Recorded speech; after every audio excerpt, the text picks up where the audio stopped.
മെസ്സിയുടെ പേരിലുള്ള തട്ടിപ്പ് എൻഫോഴ്സ്മെന്റ് ഡയറക്ടറേറ്റ് അന്വേഷിക്കാനായി തയ്യാറെടുത്തിരിക്കുന്നു. ഏറ്റവും പുതിയ വാർത്തയാണ്. മെസ്സിയുടെ പേരിൽ കേരളത്തിൽ 126 കോടി രൂപയുടെ വലിയ ഒരു തട്ടിപ്പ് നടന്നിട്ടുണ്ട് എന്നാണ് അറിയുന്നത്. ആ തട്ടിപ്പ് നടത്തിയത് റിപ്പോർട്ടർ ചാനലും നടത്തുന്ന മരമുറി സഹോദരന്മാരായിട്ടുള്ള മുട്ടിൽ സഹോദരന്മാരായിട്ടുള്ള അഗസ്റ്റിൻ സഹോദരങ്ങളാണ് ആ കേസിൽ പെട്ടിരിക്കുന്നത്. അവർ അത് എന്തിനാണ്, അവർ ശരിക്കും സതുദ്ദേശത്തിൽ ചെയ്തതാണോ, നല്ല ഉദ്ദേശത്തിലാണോ അല്ലോ മോശം ഉദ്ദേശത്തിലാണോ എന്നൊന്നും നമുക്കറിയില്ല. കാരണം നമ്മൾ ചാനൽ പോരാട്ടത്തിലോ ചാനൽ വെല്ലുവിളികളിലോ നമ്മളില്ല. അതുകൊണ്ട് തന്നെ നമുക്കറിയില്ല ഇതെന്താണ് സംഭവിക്കുന്നത്. പക്ഷേ എന്തായാലും ഒരു കാര്യം വളരെ ഉറപ്പാണ്.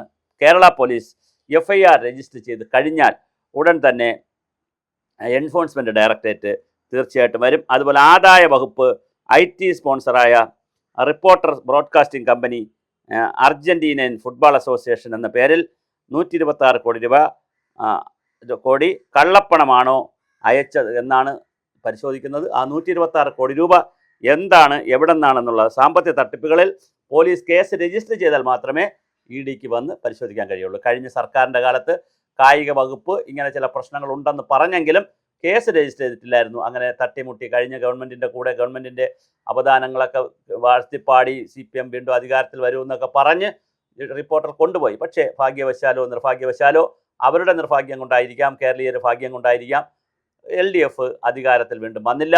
UDF ആണ് വൻ മാർജിനിൽ അധികാരത്തിൽ വന്നത്. അപ്പോൾ അതിൽ നിന്നുള്ള ഒരു കാര്യമാണ്, വിദേശ ബന്ധമുള്ള പണമിടപാടായതിനാൽ കൃത്യമായി ഇത് വേറെ നിയമങ്ങൾ കൂടി ED പരിശോധിക്കേണ്ടി വരും. അതുപോലെ തന്നെ വിദേശ നിയമങ്ങൾ ഫെറയുടെയും ഒക്കെ പർവ്യൂവിൽ ഇത് വരുമോ എന്നുള്ളത് വളരെ പ്രധാനപ്പെട്ട കാര്യമാണ്. അതുപോലെ തന്നെ IT വകുപ്പിൻ്റെ വൃത്തങ്ങൾ പറയുന്നതും ഇൻകം ടാക്സിൽ ഇതിനകത്ത് വെട്ടിപ്പ് നടന്നിട്ടുണ്ടോ എന്നുള്ളത് കണ്ടുപിടിക്കേണ്ടതുണ്ട്. ബാങ്കുകൾ വഴി പണ ഇടപാട് വിവരങ്ങൾ തുടങ്ങിയവ ED ശേഖരിച്ചുകൊണ്ടിരിക്കുകയാണ്. പക്ഷേ ഇതുവരെ അന്വേഷണം പ്രഖ്യാപിച്ചിട്ടില്ല. സർക്കാർ ഇതുവരെ അന്വേഷണം പ്രഖ്യാപിച്ചിട്ടില്ല. ഇനി സർക്കാർ ഇത് അന്വേഷണം പ്രഖ്യാപിക്കേണ്ടതുണ്ട്. പ്രഖ്യാപിക്കാനാണ് എല്ലാ സാധ്യതയുമുള്ളത്. പരാതി ലഭിച്ചിട്ടില്ല എന്ന് IT വകുപ്പ് പറയുന്നു. അപ്പോൾ അതിന് ഇനി പരാതി ആരെങ്കിലുമൊക്കെ കൊടുക്കണം. എന്തായാലും കൊടുക്കാൻ സാധ്യതയുണ്ട്. ഇപ്പോൾ ഈ വാർത്തകളൊക്കെ പരാതി ലഭിച്ചിട്ടില്ല എന്ന് IT വകുപ്പ് പുറത്ത് പറയുമ്പോൾ സ്വാഭാവികമായിട്ട് ആരെങ്കിലും കൊണ്ട് പരാതി കൊടുക്കാൻ സാധ്യതയുണ്ട്.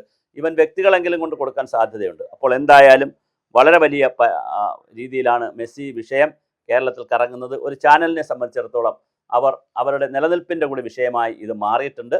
വളരെ വലിയ ഫ്രോഡിനെസ്സും അല്ലെങ്കിൽ ഷെയ്ഡി ക്യാരക്ടർ പരിപാടികളൊക്കെ കാണിച്ചു എന്നുള്ളതാണ് അവരെ പേരിലുള്ള ആക്ഷേപം. എന്തായാലും മെസ്സി വന്നില്ല എന്ന് മാത്രമല്ല, മെസ്സിയുടെ പേരിൽ ഒരു 126 കോടി രൂപയുടെ ചതിയും വഞ്ചനയും നടന്നതായിട്ടാണ് കേസ്. അപ്പോൾ ഇത് അങ്ങനെയാണെങ്കിൽ അതിനകത്ത് എന്തെങ്കിലും മാൽ പ്രാക്ടീസ് നടന്നിട്ടുണ്ടെങ്കിൽ കേസ് രജിസ്റ്റർ ചെയ്താൽ ED വരും. ED വന്നത് അന്വേഷിക്കും.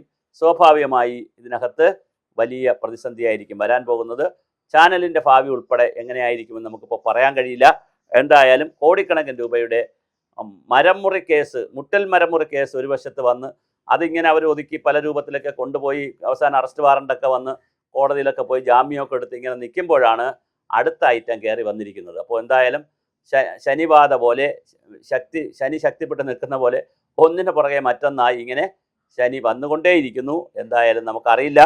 നമുക്ക് കൃത്യമായി സർക്കാർ കൂടി പോലീസ് രജിസ്റ്റർ ചെയ്യുന്നതിലും പ്രാഥമിക വിവരമൊക്കെ ശേഖരിച്ച് തട്ടിപ്പുണ്ടെന്ന് മനസ്സിലാക്കി പോലീസ് കേസ് രജിസ്റ്റർ ചെയ്താൽ മാത്രമേ EDക്ക് ഇതിൻ്റെ പുറകെ വരാൻ കഴിയൂ. അല്ലാതെ ഒരു തെളിവില്ലാതെ EDക്ക് കയറി വരാൻ പറ്റില്ല.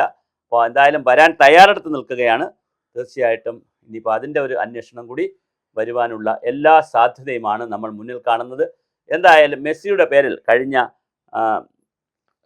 സ്പോർട്സ് വകുപ്പ് മന്ത്രി അബ്ദുൾ റഹ്മാനും വിവാദങ്ങളിൽ ചെന്നുപെട്ടു. പിന്നെ വനിതകളും പുരുഷന്മാരും ഒരുപാട് ആളുകൾ ഈ വിവാദ തർക്കത്തിലൊക്കെ ചെന്നുപെട്ടു. എന്തായാലും നമുക്ക് കാത്തിരുന്ന് കാണാം എന്താ സംഭവിക്കുക എന്ന്. മെസ്സി വരുമോ എന്നുള്ളതും വളരെ പ്രധാനമാണ്. ഈ ഗവൺമെൻറ് മെസ്സിയെ കൊണ്ടുവരുമോ എന്നുള്ളതും നമുക്ക് മനസ്സിലാക്കേണ്ട ഒരു പുതിയൊരു കാര്യമാണ്. അങ്ങനെ മെസ്സി വരുമോ എന്നുള്ളൊരു ചോദ്യവുമുണ്ട്. വരാത്തതിനുള്ള കേസുമുണ്ട്.